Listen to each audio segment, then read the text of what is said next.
दोस्तों आज की इस वीडियो में हम एक ऐसी लोन एप्लीकेशन की बात करेंगे जहां पर आपको 2 लाख रुपए तक का पर्सनल लोन आधार कार्ड पैन कार्ड के बेस पर मिल जाता है। सबसे पहले आप यहां पर प्रूफ देख लो। जिस एप्लीकेशन की बात हम कर रहे हैं उस लोन एप्लीकेशन का नाम है किस्त। यहां पर आपको देखने को मिलेगा और किस्त एप्लीकेशन पर हमें पूरे 37 यानी कि 37,000 रुपए का लोन मिला है। और आप सोच रहे होंगे कि इस लोन को लेने के लिए हमने कोई बैंक स्टेटमेंट दिया होगा, सैलरी स्लिप दी होगी। ऐसा बिल्कुल भी नहीं है दोस्तों। ये जो हमें लोन मिला है 30,000 रुपए से लेकर 37,000 रुपए का, इस लोन को लेने के लिए ना सिर्फ हमने 2 डॉक्यूमेंट दिए हैं, आधार कार्ड पैन कार्ड। इसके अलावा हमने कुछ भी नहीं दिया है। सन 2026 में अगर आप लोन अप्लाई करना चाहते हो तो किस्त एप्लीकेशन आपके लिए एक बेस्ट ऑप्शन हो सकता है, जहां पर आप आसानी से आधार कार्ड पैन कार्ड के बेस पर 50-60 हजार रुपए का लोन निकाल सकते हैं। पर दोस्तों अगर आप यहां पर 2 लाख रुपए तक का लोन लेना चाहते हैं तो ऐसी कंडीशन में आप बैंक स्टेटमेंट लगाकर 2 लाख रुपए तक का पर्सनल लोन ले सकते हैं। और ये जो हमें 30,000 से लेकर 37,000 रुपए का लोन मिला है पूरे 6 महीने के लिए मिला है। यहां पर आप देख सकते हैं सब कुछ आपके सामने है। अब दोस्तों इस एप्लीकेशन के ना बहुत सारे बेनिफिट देखने को मिलते हैं। जैसे क्या, पहली बात तो यहां पर हमें क्रेडिट लाइन मिलती है। क्रेडिट लाइन का मतलब है कि हमें 2 लाख रुपए तक की क्रेडिट लाइन मिलेगी। ठीक है, जितना चाहें उतना पैसा हम निकाल सकते हैं। जैसे मेरे को 37,000 तक की क्रेडिट लाइन मिली, मैं चाहूं तो 30,000 रुपए का लोन ले सकता हूं। ठीक है, दूसरा यहां पर जो लोन मिलता है वो 6 महीने से लेकर 24 महीने के लिए मिलता है, यानी कि मैक्सिमम 2 साल तक के लिए लोन ले सकते हैं। और यहां पर 100% डिजिटल केवाईसी होती है। आधार कार्ड पैन कार्ड की डिटेल देने मात्र से लोन अप्रूव हो जाता है और उसके बाद क्विकली ही आपके बैंक अकाउंट में ट्रांसफर हो जाता है। और इस लोन का जो ब्याज रहता है वो 14% से शुरू होता है। ठीक है, और यहां पर आप सिर्फ और सिर्फ पैन कार्ड और आधार कार्ड के बेस पर लोन अप्लाई कर सकते हैं, लोन ले सकते हैं। लोन आपको आधार कार्ड पैन कार्ड से ही मिल जाता है। बस यहां पर एक एलिजिबिलिटी क्राइटेरिया है कि आपकी जो एज है वो 21 साल कंप्लीट होनी चाहिए। अब मैं आपको ना लोन अप्लाई करने का लाइव प्रूफ प्रोसेस दिखा देता हूं। पहले एक बार आप कंप्लीट प्रोसेस देख लें। दोस्तों कई बार ऐसा होता है कि हम जल्दबाजी में पूरा प्रोसेस देखते ही नहीं है, एप्लीकेशन को इंस्टॉल करते हैं, लोन अप्लाई करते हैं, लोन हो जाता है रिजेक्ट, क्योंकि हम कोई ना कोई मिस्टेक कर देते हैं। तो मिस्टेक ना हो पाए उससे पहले हमें पूरा वीडियो देखना चाहिए, उसके बाद ही लोन अप्लाई करना चाहिए। आप जब प्ले स्टोर पर जाएंगे तो आपको ये एप्लीकेशन देखने को मिलेगी। इस एप्लीकेशन को इंस्टॉल करेंगे, इंस्टॉल करने के बाद ओपन पर क्लिक करेंगे। आप जब प्ले स्टोर पर जाएंगे तो आपको ये एप्लीकेशन देखने को मिलेगी। इस एप्लीकेशन को इंस्टॉल करेंगे, इंस्टॉल करने के बाद ओपन पर क्लिक करेंगे। उसके बाद एप्लीकेशन ओपन हो जाएगी और ओपन होने के बाद आपके सामने यहां पर कुछ इस तरह का इंटरफेस आएगा। अब यहां पर आपको कुछ परमिशन को अलाउ करना होता है, तो जो भी परमिशन मांगी जा रही है परमिशन को अलाउ करेंगे। अब उसके बाद आपके सामने ये वाला इंटरफेस आता है, एंटर मोबाइल नंबर। यहां पर अपना मोबाइल नंबर डालेंगे, उसके बाद कंटिन्यू पर क्लिक करेंगे। अब उसके बाद आपके मोबाइल नंबर पर एक ओटीपी आएगा, ओटीपी यहां पर डालेंगे और उसके बाद कंटिन्यू पर क्लिक करेंगे। उसके बाद आपके सामने ये वाला इंटरफेस आता है। यहां पर आपको अपनी पर्सनल डिटेल बतानी होती है। तो सबसे पहले आपके पैन कार्ड के हिसाब से जो आपका फर्स्ट नेम है अपना फर्स्ट नेम डालेंगे, मिडिल नेम है तो डाल सकते हैं वरना लास्ट नेम डालेंगे। उसके बाद अपनी डेट ऑफ बर्थ यहां पर सिलेक्ट करेंगे। उसके बाद अपनी एक जीमेल आईडी डालेंगे और सबमिट पर क्लिक करेंगे। अब उसके बाद आपके सामने कुछ इस तरह का इंटरफेस आता है। यहां पर आपको बताया जाता है कि यहां पर आपको फास्ट कैश मिलता है, 2 लाख रुपए तक का लोन ले सकते हैं 24 महीने के लिए। लोन लेने के लिए अप्लाई नाउ पर क्लिक करेंगे। उसके बाद नीचे आपको कुछ परमिशन देखने को मिलेगी, रीड एंड एक्सेप्ट पर क्लिक करेंगे। अब यहां पर जो भी परमिशन मांगी जाएगी उसको अलाउ कर देंगे। अब उसके बाद हमारे सामने ये वाला इंटरफेस आता है। यहां पर है गेट अप टू 2 लाख, नीचे देखने को मिलेगा लेट्स स्टार्ट, इस पर क्लिक करेंगे। अब उसके बाद हमारे सामने ये वाला इंटरफेस आता है। यहां पर हमें बताया जाता है कि पहले आपको अपने पैन कार्ड की डिटेल देनी होगी, अपने पैन कार्ड का नंबर यहां पर डालेंगे, उसके बाद कंटिन्यू पर क्लिक करेंगे। अब उसके बाद आपके सामने ये वाला इंटरफेस आता है। यहां पर आपको आपके पैन कार्ड का नंबर देखने को मिलेगा, सामने ग्रीन टिक है, पैन कार्ड हमारा वेरीफाई हो चुका है। नीचे आपको देखने को मिलेगा फर्स्ट नेम, आप यहां पर अपना फर्स्ट नेम डालेंगे, नीचे अपना लास्ट नेम डालेंगे। उसके बाद यहां पर चेक बॉक्स को सिलेक्ट करने के बाद प्रोसीड पर क्लिक करेंगे। उसके बाद आपके सामने ये वाला इंटरफेस आता है। यहां पर है सिलेक्ट योर जेंडर, अपना जेंडर बताएंगे, आप मेल है या फीमेल है। मैरिटल स्टेटस बताएंगे, आपकी शादी हुई है तो मैरिड वरना अनमैरिड। नीचे आपको देखने को मिलेगा फादर नेम, यहां पर अपने फादर का नाम डालेंगे। नीचे देखने को मिलेगा सिलेक्ट योर लोन पर्पस, इस पर क्लिक करेंगे। यहां पर आपको कुछ पर्पस देखने को मिलते हैं, जैसे क्या medical expense, shopping, house hold expense, utility bill expense. यहां पर आप स्क्रॉल करेंगे तो आपको बहुत सारे यहां पर पर्पस देखने को मिल जाते हैं। किसी भी एक पर्पस को सिलेक्ट करेंगे। उसके बाद नीचे देखने को मिलेगी रिक्वायर्ड लोन अमाउंट, आपको कितने लोन की जरूरत है। यहां पर आप जितना लोन लेना चाहते हैं अमाउंट को डाल देंगे। उसके बाद प्रोसीड पर क्लिक करेंगे। अब उसके बाद हमारे सामने ये वाला इंटरफेस आता है। यहां पर ऑटोमेटिक हमारा जो एड्रेस है वो देखने को मिल जाता है। अब यहां पर हमसे पूछा जाता है कि आप इस एड्रेस पर कितने साल से रह रहे हैं। तो भाई आप जितने साल से भी रह रहे हैं यहां पर कोई भी एक, ठीक है, ईयर को सिलेक्ट कर लेंगे। उसके बाद प्रोसीड पर क्लिक करेंगे। अब हमसे पूछा जाता है कि आप सैलरीड पर्सन हैं या सेल्फ एम्प्लॉय हैं। ठीक है, तो आप किसी भी कैटेगरी में आते हैं, टेंशन लेने की जरूरत नहीं है। ये एप्लीकेशन आपको दोनों ही कंडीशन में लोन प्रोवाइड करती है। तो हम जिनके लिए लोन अप्लाई कर रहे हैं, ठीक है, वो सैलरीड पर्सन है, यहां पर हम सिलेक्ट कर लेंगे। अब यहां पर हमसे पूछा जाता है एंटर योर और प्रोफेशनल। जो सैलरीड पर्सन है वो क्या काम करते हैं, तो भाई वो एक टीचर है, यहाँ पर हम टीचर डाल देंगे। टीचर डालने के बाद हमसे पूछा जाता है कि ग्रोस मंथली इनकम, ठीक है, इनकी कितनी इनकम है, यहाँ पर आप इनकम डालेंगे।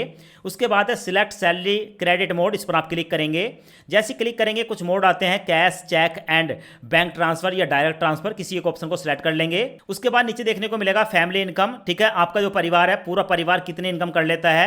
नीचे आपको देखने को मिलेगा select number of earning member, आपके परिवार में कितने लोग हैं जो कि भाई इनकम करते हैं या जिनकी नौकरी है या जो भी काम करते हैं, बिजनेस करते हैं। यहाँ पर हमारे केस में मैंने 2 सेलेक्ट कर लिया। उसके बाद प्रोसीड पर क्लिक करूंगा। अब यहाँ पर देखने को मिलेगा हमसे पूछा जाता है कि भाई यहाँ पर आप तीनों चेकबॉक्स को सिलेक्ट कर लें, तो भाई तीनों चेकबॉक्स को सिलेक्ट करेंगे। उसके बाद प्रोसीड पर क्लिक करेंगे। जैसे ही प्रोसीड पर क्लिक करेंगे तो यहाँ पर प्रोसेसिंग स्टार्ट हो जाती है और हमारी एलिजिबिलिटी चेक करी जाती है। और हमारी एलिजिबिलिटी के आधार पर हमें जो यहाँ पर लोन ऑफर हुआ है वो यहाँ पर आप देख सकते हैं 30,000 रुपये से लेकर 37,000 रुपये का लोन हमें मिला है, यानी कि हम जिनके लिए लोन अप्लाई कर रहे हैं उनको मिला है। तो फिलहाल देख सकते हैं 30,000 से लेकर 37,000 के लोन में हमें बताया गया है कि हम इस लोन को मैक्सिमम 6 महीने के लिए ले सकते हैं। अगर 37,000 रुपये का लोन लेते हैं 6 महीने के लिए 6,830 रुपये की EMI जाएगी। नीचे लोन की डिटेल देखने को मिलेगी, यहाँ पर डिसबर्समेंट डिटेल देखने को मिल जाएगी।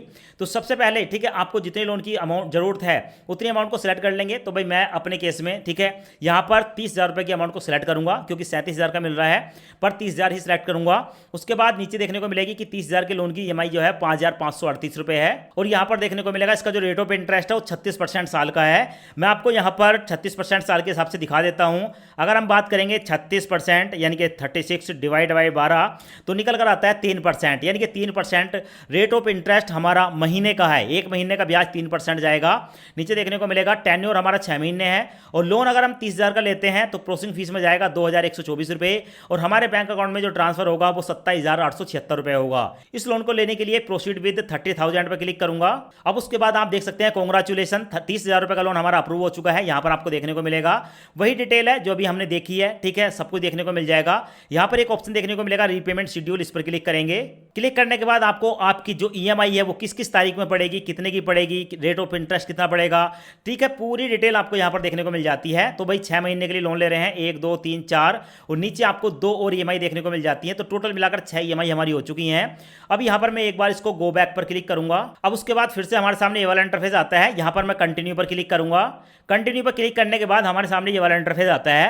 अब यहाँ पर हमें दोस्तों अपने आधार कार्ड की डिटेल देनी होती है, आधार कार्ड को वेरीफाई कराना होता है। तो यहाँ पर 2 ऑप्शन है, वीडियो KYC बताया गया है कि यहाँ पर जो है भाई ज़्यादा समय लगता है और वीडियो KYC में हमें अपना पैन कार्ड भी दिखाना होता है। दूसरा है आधार वेरिफिकेशन, यहाँ पर हम जो है कुछ ही मिनटों के अंदर अपने आधार कार्ड का वेरिफिकेशन कर सकते हैं। तो मैं आधार कार्ड को सिलेक्ट करूंगा, प्रोसीड पर क्लिक करूंगा। उसके बाद हमारे सामने ये वाला इंटरफेस आएगा। यहाँ पर मैं चेकबॉक्स को सिलेक्ट करूंगा।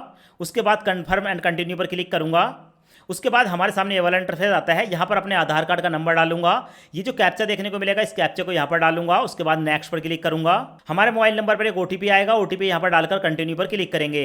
अब उसके बाद हमसे पूछा जाता है कि आपका जो डिजी लॉकर है उसका 6 अंकों का जो सिक्योरिटी पासवर्ड है पासवर्ड डाल दें। तो भाई यहाँ पर मैं अपना सिक्योरिटी पासवर्ड डाल देता हूँ। अगर आपको नहीं पता है तो फॉरगेट सिक्योरिटी पिन पर क्लिक करके आप एक नया पासवर्ड क्रिएट कर सकते हैं। तो मैं यहाँ पर अपना पासवर्ड डालूंगा। पासवर्ड डालने के बाद कंटिन्यू पर क्लिक करूंगा। अब उसके बाद हमारे सामने ये वाला इंटरफेस आता है। यहाँ पर हमें बताया जाता है कि डिजी लॉकर से आधार कार्ड और पैन कार्ड की डिटेल ले ली जा रही है। परमिशन को अलाउ करेंगे, प्रोसेसिंग स्टार्ट हो जाती है और हमारे सामने आता है fetch the document from DigiLocker. अब हमारे सामने ये वाला इंटरफेस आता है। यहाँ पर सब कुछ हो चुका है। यहाँ पर सिर्फ और सिर्फ आपको एक्सेप्ट पर क्लिक करना है। जैसे ही एक्सेप्ट पर क्लिक करेंगे तो आपके सामने दोस्तों कैमरा ओपन हो जाएगा। और कैमरा ओपन होने के बाद आप जिनके लिए लोन अप्लाई कर रहे हैं या आप अपने लिए लोन अप्लाई कर रहे हैं तो भाई अपनी एक सेल्फी कैप्चर करेंगे। उसके बाद यूज दिस फोटो पर क्लिक करेंगे। प्रोसेसिंग स्टार्ट हो जाती है और हमारे सामने आता है कि हमारा आधार कार्ड का वेरिफिकेशन हो चुका है, सेल्फी का वेरिफिकेशन हो चुका है। कन्फर्म एंड कंटिन्यू पर क्लिक करेंगे। उसके बाद दोस्तों हमारा जो एड्रेस है हमारे आधार कार्ड का वो यहाँ पर देखने को मिलता है। चेकबॉक्स को सिलेक्ट करेंगे, प्रोसीड पर क्लिक करेंगे। अब उसके बाद आता है congratulation Aadhaar has been verify, हमारा जो आधार कार्ड है वो वेरीफाई हो चुका है। अब उसके बाद हमारे सामने आता है बैंक डिटेल। अब दोस्तों यहाँ पर हमें बताया गया है you should be the primary account holder for the bank account. अब यहाँ पर हमें अपने बैंक अकाउंट की डिटेल देनी होगी जिस बैंक अकाउंट में हम ठीक है लोन की अमाउंट को लेना चाहते हैं। तो सबसे पहले अपना IFSC कोड डालेंगे। उसके बाद अपना अकाउंट नंबर बताएंगे, फिर से अकाउंट नंबर बताएंगे और आप अपना नाम बताएंगे, अकाउंट होल्डर का नाम बताएंगे। उसके बाद यहाँ पर आप सिलेक्ट करेंगे आपको जो अकाउंट है वो सेविंग है, करंट है, अदर है या ओवरड्राफ्ट है। और उसके बाद बैंक की डिटेल डालने के बाद प्रोसीड पर क्लिक करेंगे। उसके बाद दोस्तों हमारा जो बैंक है वो यहाँ पर आ चुका है, यहाँ पर आप देख सकते हैं। अब हमें बताया गया है कि यहाँ पर आपको ऑटो डेबिट सेटअप करना पड़ेगा। अब ये ऑटो डेबिट क्या है दोस्तों, यहाँ पर जो हमने 30,000 रुपये का लोन अप्लाई किया है, देखो इस लोन की 6 EMI जाएंगी, 6 किस्तें काटी जाएंगी। तो वो किस्तें हमारे बैंक अकाउंट से ऑटोमेटिक काट ली जाए, उसके लिए हमें यहाँ पर परमिशन देनी होती है। तो यहाँ पर हमारे पास 3 ऑप्शन है, एक है UPI, ठीक है, रिकमेंडेड है, दूसरा डेबिट कार्ड है, तीसरा नेट बैंकिंग है।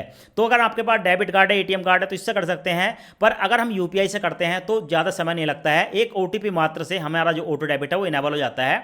तो यहाँ पर जो रिकमेंडेड है मैं इस पर क्लिक करूंगा, प्रोसेसिंग स्टार्ट हो जाती है और हमारे सामने ये वाला इंटरफेस आता है। अब यहाँ पर हमें बताया गया है कि भाई यहाँ पर SI क्रेवा कैपिटल सर्विस प्राइवेट लिमिटेड की तरफ से, यानी कि ये ही हमारी NBFC है जो कि RBI द्वारा अप्रूव्ड है, और इसी NBFC से ठीक है जो लोन होगा वो हमारे बैंक अकाउंट में ट्रांसफर किया जाएगा। तो सबसे पहले हमें 1 रुपये की पेमेंट करनी पड़ेगी। तो यहाँ पर अपना मोबाइल नंबर डालेंगे, पे यूजिंग UPI पर क्लिक करेंगे। अब उसके बाद यहाँ पर फोन पे या गूगल पे किसी एक ऑप्शन को सिलेक्ट कर लेंगे जो कि आपके मोबाइल में है। कंटिन्यू पर क्लिक करूंगा। 1 रुपये की पेमेंट करने के लिए सेटअप ऑटो पे पर क्लिक करूंगा, अपना सिक्योरिटी पासवर्ड डालूंगा और सिक्योरिटी पासवर्ड डालने के बाद दोस्तों 1 रुपये की पेमेंट कर दूंगा। फिलहाल आप देख सकते हैं यहाँ पर हमारी जो पेमेंट है वो 1 रुपये की सक्सेसफुली यहाँ पर हो चुकी है। यहाँ पर देखने को मिलेगा पेमेंट सक्सेसफुली, और प्रोसेसिंग स्टार्ट होने के बाद हमारे सामने आता है कॉन्ग्रेचुलेशन। यहाँ पर देखने को मिलेगा डिसबर्सल जो अमाउंट है वो 27,876 है। अब दोस्तों जैसे ही हम यहाँ पर अपने पेज को स्क्रॉल करते हैं तो हमारे सामने आता है हमारी बैंक की डिटेल। बैंक की डिटेल में हमारा बैंक देखने को मिलेगा। यहाँ पर एक ऑप्शन है चेंज बैंक, आप चाहो तो किसी दूसरे बैंक में भी इस लोन की अमाउंट को ले सकते हो, कोई फर्क नहीं पड़ता है। यहाँ पर क्लिक करके आप बैंक की डिटेल डाल सकते हो, पर हम इसी बैंक में लोन लेने वाले हैं। चेकबॉक्स को सिलेक्ट करेंगे, एक्सेप्ट ऑफर पर क्लिक करेंगे। जैसे हमने एक्सेप्ट ऑफर पर क्लिक किया तो आप यहाँ पर देख सकते हैं पंजाब नेशनल बैंक की तरफ से मैसेज आ चुका है। 27,876 रुपये का लोन IMPS के द्वारा हमारे बैंक अकाउंट में सक्सेसफुली ट्रांसफर कर दिया गया है। नीचे आपको अमाउंट देखने को मिल जाएगी, डिसबर्सल अमाउंट है हमारा पंजाब नेशनल बैंक देखने को मिल जाएगा। यहाँ पर हमारे लोन की टोटल डिटेल देखने को मिल जाएगी। यहाँ पर आप देख सकते हैं कैसे कैसे हमारी EMI पड़ी है।